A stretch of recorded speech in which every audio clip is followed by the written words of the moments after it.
और 12वीं केंद्रीय माध्यमिक शिक्षा बोर्ड की बची हुई परीक्षाएं छात्रों के स्कूलों में आयोजित की जाएगी, न कि बाहरी केंद्रों पर। स्वास्थ्य मंत्रालय के मुताबिक जिन मरीजों में कोरोना के हल्के लक्षण या जिन्हें बुखार नहीं है, वो कोरोना नहीं फैला सकते। रक्षा मंत्री राजनाथ सिंह ने लघु और मझोले स्तर के उद्योगों SIGM MSME 2020 कॉन्क्लेव का किया उद्घाटन। कहा, स्वदेशी वस्तुओं का करे उपयोग। 1 जून से चलने वाली 73 पैसेंजर ट्रेनों के लिए 2,90,000 से अधिक यात्रियों के लिए 1,49,000 से अधिक टिकट बुक किए गए। ग्रेटर नोएडा की 3 कंपनियों में लगी आग, केमिकल और प्रिंटिंग प्रेस की कंपनियों में लगी आग, फायर ब्रिगेड मौके पर। नागरिक उड्डयन मंत्रालय ने कहा है कि यात्रियों को उड़ान के दौरान विमान के अंदर खाने की चीजों का सेवन करने की अनुमति नहीं होगी। छत्तीसगढ़ के मुख्यमंत्री भूपेश बघेल ने राजीव गांधी की 29वीं पुण्यतिथि पर राजीव गांधी किसान न्याय योजना का आरंभ किया। 11 मई को कांग्रेस पार्टी द्वारा PM केयर्स फंड पर किए गए ट्वीट पर कर्नाटक के शिवमोगा में कांग्रेस अध्यक्ष सोनिया गांधी के खिलाफ FIR दर्ज।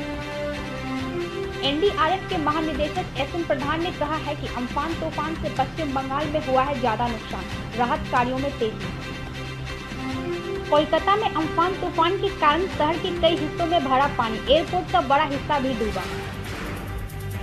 जम्मू में एक शराब की दुकान के बाहर लोगों की लंबी लाइन दिखी, लोग यहां सोशल डिस्टेंसिंग का पालन करते दिखे।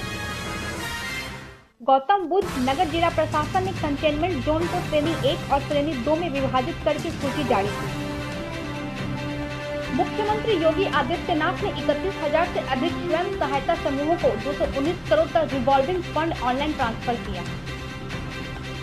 देहरादून सहित उत्तराखंड के 8 शहरों में लागू किया गया odd even vehicle formula, CM ने दिया था निर्देश। केरल में लॉकडाउन 4 में जारी किए गए दिशा निर्देशों के मुताबिक कोची में बस सेवा शुरू हुई, लेकिन बस स्टैंड परिसर फिर भी सुनसान दिखा। हम कोयला वाले घरों को रोशन तो करते ही हैं, बच्चों का भविष्य भी संवारते हैं।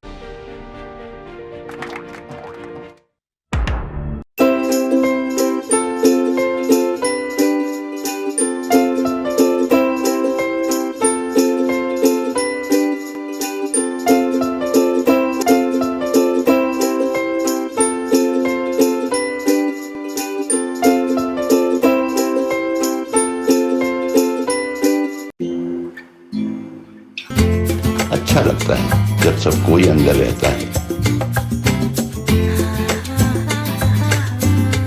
Stay home, stay safe, Asian paints.